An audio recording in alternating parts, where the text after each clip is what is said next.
Using internet access to get back at a cheating ex. Originally posted in r nuclear revenge but was deemed too small to be posted there, so moving here. Sorry, this is a tad long and convoluted, all names changed to protect the guilty. So about 10 years ago I was living with my at the time boyfriend, Alex, and working a contract IT job for a power company in the area. For those who aren't familiar, when you work IT contract they will often give no end date, but you are always at risk of sudden end, so you always keep eyes out for other roles. Some backstory: I agreed to pay $400 a month towards house as well as half groceries and the cost of Comcast internet and TV. 1 year before move. When I moved in with Alex he had very slow internet and I needed faster for work, so I agreed to put Comcast internet into my name with my own provided equipment. 3 months before the move. Alex's mother, who always wanted Alex to get back together with an ex of his, not the one mentioned in future months, but a different one. After an incident where we went to Nashville for a concert and she, without telling Alex or I, invited this ex to join, I made sure I drove so if things went south I could escape. Wasn't needed but close. I was very distrusting of her, and when she came around I always was on guard. One day she showed up at our house and just said, "Here's this pit bull puppy I ended up caring for, but I don't want her, so I'm taking your cat for trade." Sadly, she didn't care for the cat after this trade and won't give extra sad details. From the day this occurred, me and Alex started to fight more and more. 2 months before the move. Alex and I seemed to be past the fights and the pit bull was fitting in nicely to our household. At this time I was given a hint from my boss that in the coming months my contract would end and best to start heavily looking. I had never been tied to TN besides for my ex, so him and I talked about me looking for roles in my home state of Colorado and that he would follow if I got something, since CO has better jobs related to his degree, think gov security type stuff. So I started applying and making plans to visit and stay with family to do interviews. The whole time keeping open lines and sending him job options in CO, and thinking he was applying for some as well, but to remote interview. Also note I was looking for stuff in TN as well, but much smaller market in our town for my skills. 1 month before the move. About a month before the move I had done a few phone interviews and lined up some in-person interviews all the same week in CO. I had planned on road tripping, not knowing how long I'd be in case got offers and things. Using the open lines of communication, Alex agreed that I needed to go do the interviews and that he was not going to take time off work for unknown period to come to CO with me. I know, red flag number 1. So at this time I packed up my car with some basic things, and as I always do I likely overpacked, but took stuff that was more needed in CO and was stuff I could store at parents even if didn't move. Our house was small and keeping my keepsakes there wasn't handy due to space limits. While in CO stayed very close talk with Alex nearly daily by phone, but daily by text, so he was well aware of all that was occurring and standing. I actually got a job offer that lead into doing background checks and drug tests and such, so I was in CO a little longer than planned and working details of move. Alex was aware of all this, and tentative dates to come back to TN to complete move with basically a weekend to turn in old job hardware notice was given while in CO, pack everything of mine, and drive back. Alex was going to move later once he found a job and we were going to try long distance relationship. Thursday of move.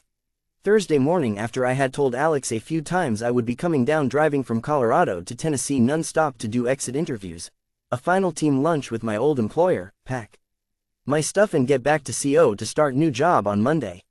I know it's a short period and lots of driving, but due to timelines it's what was required. I texted Alex that I was leaving CO, didn't call due to time change, and no, he was at work and couldn't take calls but could text. Thursday afternoon of move.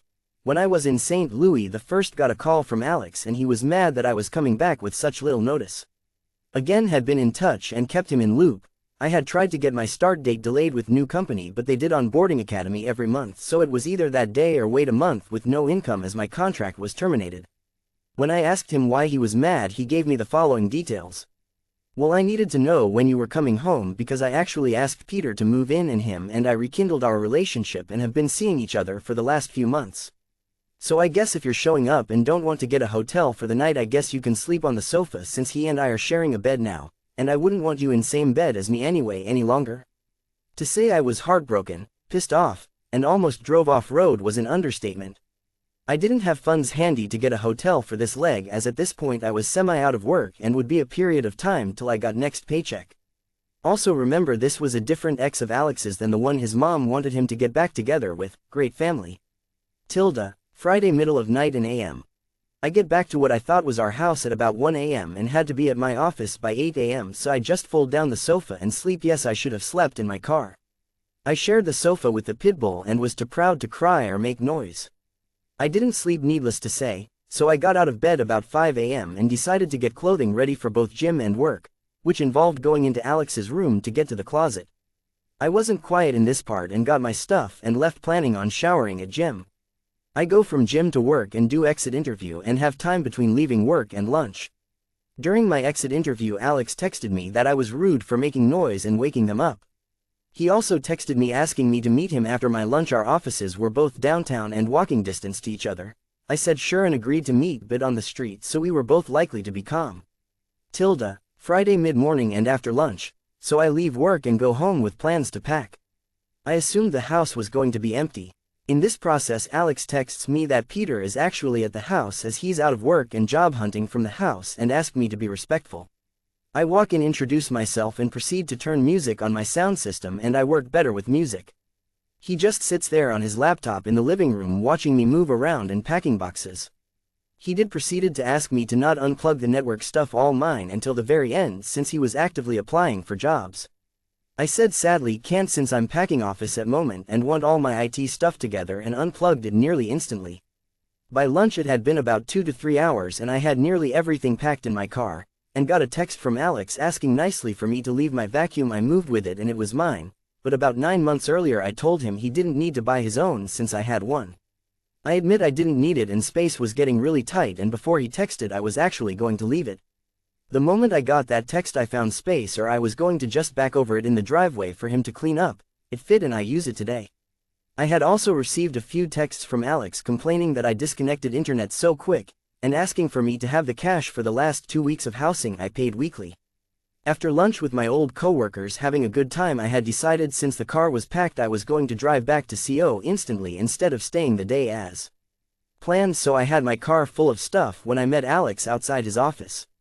I was lucky enough to get on street parking and he could clearly see the vacuum in my car. This left him salty and mad. I actually still wanted to be the bigger person and had the $200 for the 2 weeks I had been gone in my pocket to give him. I did ask how long Peter had been staying there. He replied that basically Peter moved in nearly as soon as I left. He then proceeded to ask me for the rent money since I still had stuff at the house and I was obligated to pay it. I told him go to hell, got in my car and drove away and started to drive home. A few calls and text from him later, I set his number to no notification and stopped in KY per Terra Newton border to sleep in a hotel. First week of work. As this job came quick, I was commuting from my family's house to my new office daily with a nearly 3-hour drive each way each day, so combined with the new job, saying I was brain dead was an understatement. During this time Alex kept texting and calling me saying I needed to disconnect the Comcast account and that Peter was unable to find a job and start helping contribute to the house until Alex could get internet in his own name, ECT. I kept replying saying I would do it when I had time to call and sit on phone with Comcast. I truly wasn't able to call them with all information in front of me until week 3 of my new job, all the while having this horrible commute. Week 3 after move, the final stage. I finally had time on a Friday where I didn't have to work, was moved to nights and had day off since also working weekends. After multiple mean and threatening emails from Alex that he was unable to do anything internet related till I got this done, Comcast had the only connection going to his house, so he had no other choice of provider. In this time I also just let Comcast auto-charge me, figuring I'd stay on good terms for when I needed them in my move. When I finally got a hold of an agent at Comcast, I could tell I was connected to an office in the South due to accent, and the woman who was helping me was fantastic. When I explained why I was needing to cancel, I gave a summary version of the above about Alex. I just heard loud typing and the occasional, "Oh honey, I'm so sorry to hear that," and, Finally she said, "Well, looks like we have a service issue at that residence and the equipment may not be compliant, so we have to get a tech out to evaluate the connections and verify if the property could have Comcast service." I, being in tech, said, "Oh, that's odd since it worked perfect and I know it was a fresh reconnect right before I moved." She was fantastic and just added, "Yep, you are a loyal customer and Comcast takes care of those," and she was very sorry to hear what had occurred to me, and how horrible he was to me. It was clearly implied that she had flagged the account due to how he treated me.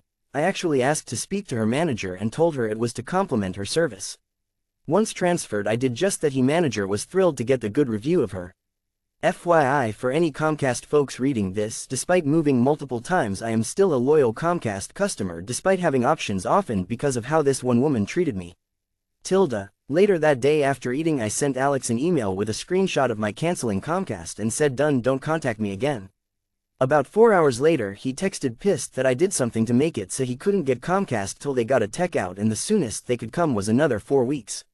I replied and said I didn't do anything, Comcast must have something off on their end.